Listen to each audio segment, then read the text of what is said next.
Students, मानस classes में मैं भगवान दास आपका स्वागत करता हूं। हिस्ट्री के इस वीडियो में आंग्ल मराठा द्वितीय युद्ध पर चर्चा करेंगे, डिस्कशन करेंगे।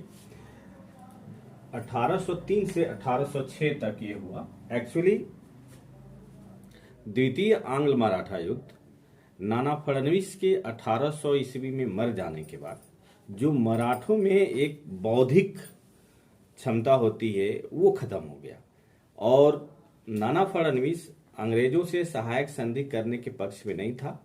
वो उसकी बुराइयों को समझता था, इसलिए वो हमेशा उससे दूर रहा। लेकिन 1800 में नाना फडणवीस के मृत्यु के बाद बाजीराव पर अब कोई अंकुश नहीं रहा, बाजीराव द्वितीय, और उसने अपने पिता यानी राघोबा के जो दुश्मन थे उनसे बदला लेना शुरू किया और इसी कड़ी में उसने जसवंतराव होलकर के भाई बीठू जी होलकर का वध करा दिया। तब जसवंतराव ने पूना पर आक्रमण कर सिंधिया और पेशवा की संयुक्त सेना को हराया और पूना में विनायक राव को पेशवा बनाया और फिर वहीं से रहा। उसके बाद बाजीराव द्वितीय अपना पेशवा पद पुनः प्राप्त करने के लिए अंग्रेजों से सहायता ली और इसके लिए वो बसीन भाग करके गया। बसीन एक जगह है, वहां गया और 1802 में उसने बसीन की सहायक संधि की और इस संधि के अनुसार अंग्रेज बाजीराव द्वितीय को पेशवा पद प्राप्त करने में सहायता करेंगे और उसके बाद की जो शर्तें थी वो ये गायकवाड़ या होलकर से जो भी संबंध बाजीराव का था वो अंग्रेजों के मार्फत किया जाएगा। और दूसरा, ये संधि जब संपन्न हो गई 1802 की, तो 13 मई 1803 को बेलेजली जो सहायक संधि का चलन करता था, उसी के कारण हुआ ही था, वो उसी के सब बेलेजली द्वारा ही उसके कंडीशन डेवलप किए गए थे। उसी के संरक्षण में बाजीराव पूना में गया और पेशवा पद प्राप्त किया।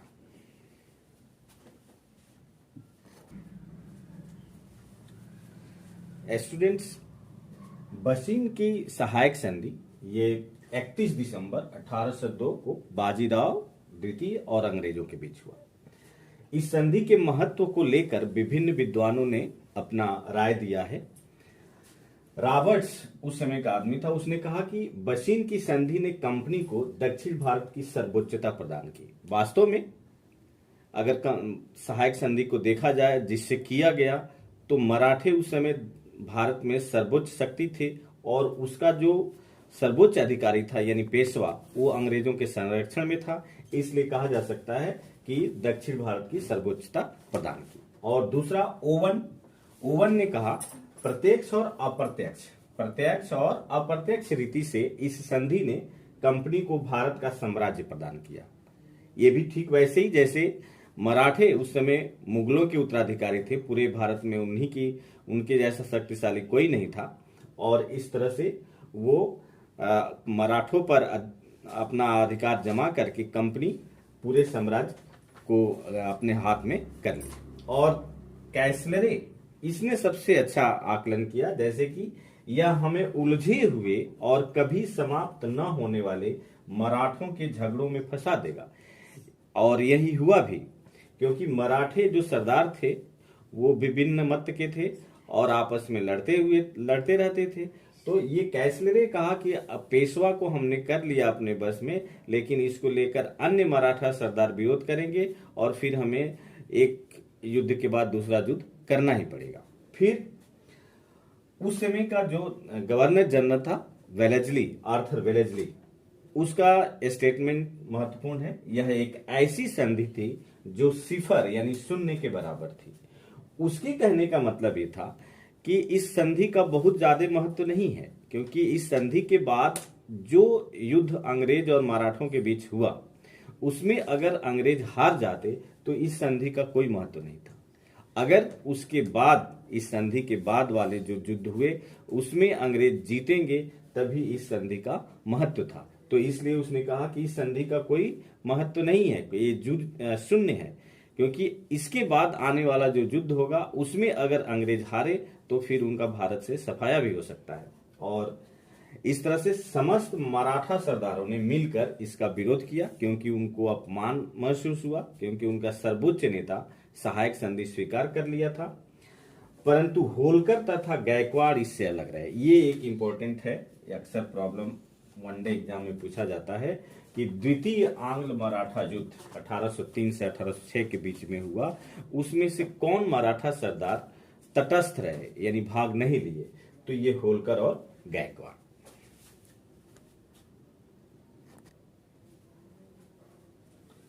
स्टूडेंट्स, इस द्वितीय आंग्ल मराठा युद्ध में कुछ ऐसे युद्ध हुए जो हमें याद रखना चाहिए, क्योंकि वनडे एग्जाम के दृष्टिकोण से महत्वपूर्ण है।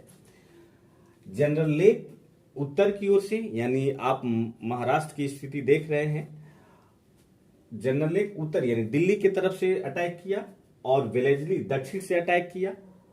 असई का युद्ध, ये इंपॉर्टेंट है, असई का युद्ध 23 सितंबर 1803 को वेलेस्ली ने सिंधिया और भोसले की संयुक्त सेना को हराया। और फिर लासवाड़ी का युद्ध नवंबर 1803 में जनरल लेक ने सिंधिया को हराया। इसके पहले जनरल लेक ने एक महत्वपूर्ण काम किया था, दिल्ली पर अधिकार करके सितंबर 1803। ये भी पूछा जाता है कि अंग्रेजों ने दिल्ली पर कब अधिकार किया? तो सितंबर 1803 में अधिकार किया और मुगल बादशाह शाह आलम को अंग्रेजी संरक्षण में लिया, यानी अंग्रेजों के संरक्षण में लिया। उसके बाद भोसले से देवगांव की संधि की। स्टूडेंट्स, इस संधि को याद रखे रहिएगा, क्योंकि ये काफी इसके सन के हिसाब से, यानी 17 दिसंबर 1803 को देवगांव की संधि हुई थी। किसके किसके बीच हुई थी? तो भोसले और अंग्रेजों के बीच में। ये एक तरह से सहायक संधि थी। इस संधि के अनुसार भोसले को भी बसीन की संधि स्वीकार करनी पड़ी और नागपुर में अंग्रेज रेजिडेंट एलिफिंस्टन को रखा गया। नागपुर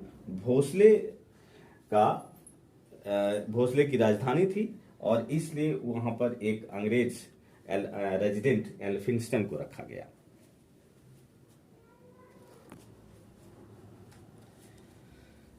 स्टूडेंट्स, उसके बाद सूरज अर्जुन गांव की संधि, ये सिंधिया वर्सेस अंग्रेज के बीच में हुआ था। ये संधि इंपॉर्टेंट है।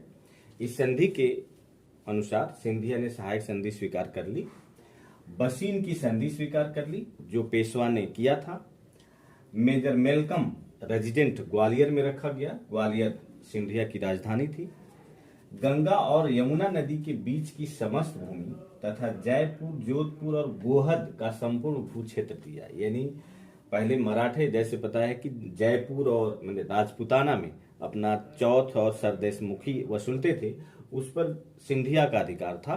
फिर इस संधि से उन अधिकारों को इन्हें छोड़ना पड़ा। ये द्वितीय आंग्ल मराठा युद्ध लगभग इस समय समाप्त हो जाता है, लेकिन तुरंत उसके बाद होलकर, जो इस युद्ध में तटस्थ रहा था, उसने जयपुर राज्य पर आक्रमण कर दिया।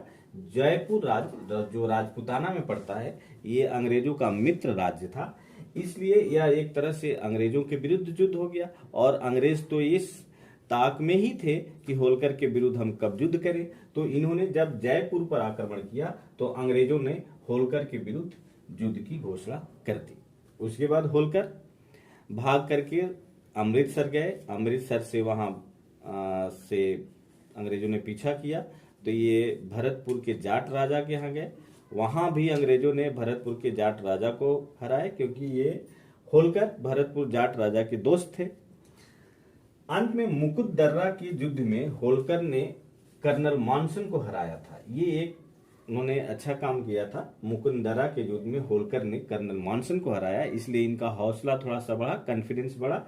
लेकिन फिर भी अंग्रेज इन पर हावी हो गए और अंत में राजपुर घाट की संधि 7 जनवरी 1806 को होलकर और वर्सेस जॉन बार्लो, उस समय बार्लो गवर्नर जनरल थे, चंबल के उत्तरी प्रदेश बुंदेलखंड अंग्रेजों को दिया। इस संधि के अनुसार चंबल के उत्तरी प्रदेश और बुंदेलखंड अंग्रेजों को देना पड़ा होलकर को।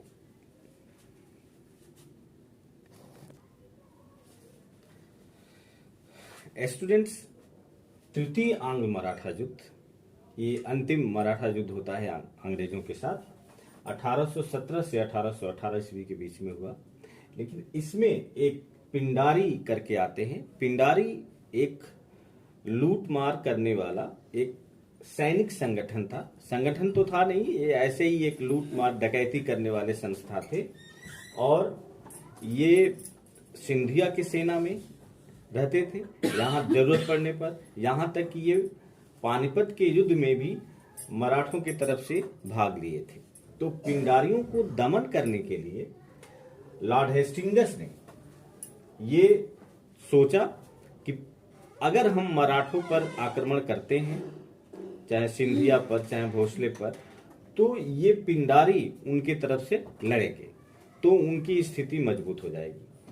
तो हेस्टिंग्स ने ये राजनीतिक रूप से निर्णय लिया कि पिंडारियों को पहले हम दमन करें, उसके बाद मराठों से हम अपना संधि कर लेंगे। तो सबसे पहले कर्नल हिस्लोप, थॉमस हिस्लोप के नेतृत्व में पिंडारियों का दमन किया गया। लास्ट हेस्टिंग्स के साथ मिल करके हिस्लोप ने इनका दमन किया। पिंडारी नेता करीम खां आत्मसमर्पण कर दिया। उसे गोरखपुर, जो वर्तमान में गोरखपुर है, वहां के पास गवासपुर की जागीर दी गई।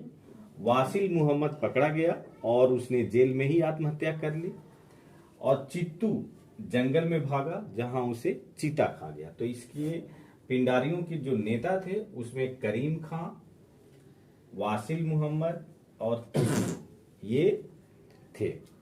और लॉर्ड हेस्टिंग्स के इशारे पर एल्फिंस्टन ने बाजीराव से पूना की संधि की 13 जून 1817 को। इसके अनुसार बाजीराव ने पेशवा पद छोड़ दिया। ये एक इंपॉर्टेंट संधि है। अक्सर पूछा जाता है कि किस संधि के अनुसार पेशवा ने अपना प्रधान पद छोड़ दिया, यानी पेशवा पद ही समाप्त किया गया। और फिर नागपुर की संधि अप्पा साहिब से की गई। ये भी एक सहायक संधि थी। भोसले दरबार और जॉकिंस अंग्रेज अधिकारी था, उसके बीच किया गया। उसके बाद ग्वालियर की संधि 5 नवंबर 1817 को की गई सिंधिया से, दौलत राव सिंधिया और वर्सेस लॉर्ड हेस्टिंग्स। सिंधिया ने पिंडारियों के दमन में सहायता करने का वचन दिया।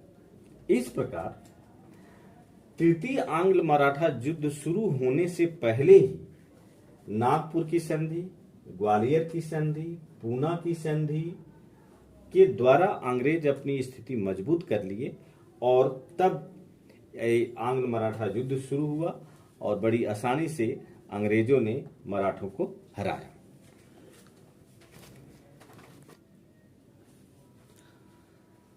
एक्चुअली तृतीय आंग्ल मराठा युद्ध पेशवा बाजीराव के विद्रोह से ही आरंभ हुआ।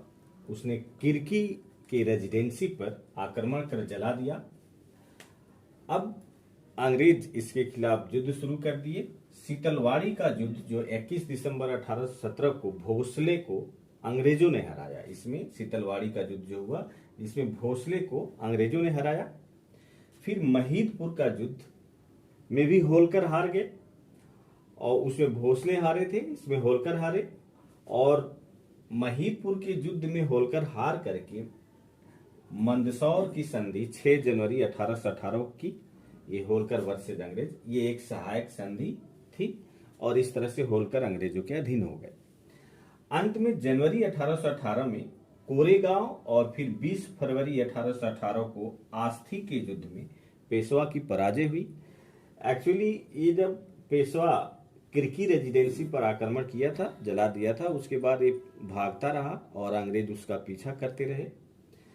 तो इनके बीच 2 युद्ध हुआ, एक कोरेगांव में और दूसरा आस्थी के युद्ध में। पेशवा की पराजय हुई इसमें और जून 1818 में पेशवा आत्मसमर्पण कर दिया और इसके बाद पेशवा पद समाप्त कर दिया गया। इसमें देखिए अक्सर प्रॉब्लम पूछा जाता है वनडे एग्जाम में कि कब पेशवा पद समाप्त किया गया, तो ये जून 1818 में। एक और क्वेश्चन पूछा जाता है कि पेशवा मराठा सर्वोपरि पद से कब हटा दिया गया था।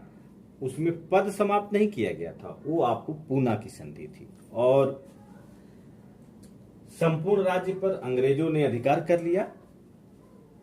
बाजीराव द्वितीय यानी नाना साहब को 8 लाख रुपया वार्षिक पेंशन देकर बिठूर जो कानपुर के पास है कैद कर लिया गया, जो जीवन पर्यंत वहीं कैद रहे। 1857 की क्रांति में उन्होंने वहीं से भाग लिया था। फिर त्र्यंबक जी जो उनके सहायक थे, उनको भी चुनार, बनारस के नजदीक जो चुनार किला है उसमें जीवन पर्यंत कैद कर दिया गया। और इस प्रकार से मराठे पूर्णतः शक्तिहीन हो गए और भारत में उनकी अंग्रेजों ने उनके पूरे क्षेत्र को अपने अधिकार में कर लिया। और इस तरह से मराठों के साथ अंग्रेजों का युद्ध समाप्त होता है। दोस्तों, इस वीडियो में इतना ही। फिर अगले वीडियो में हम मराठों से संबंधित जितने प्रॉब्लम पूछे जाते हैं उनको मैं क्वेश्चन आंसर बना करके देने की कोशिश करूंगा। उस वीडियो को देखना आप ना भूलिएगा। मेरे वीडियो को शेयर, सब्सक्राइब और लाइक जरूर किया कीजिए।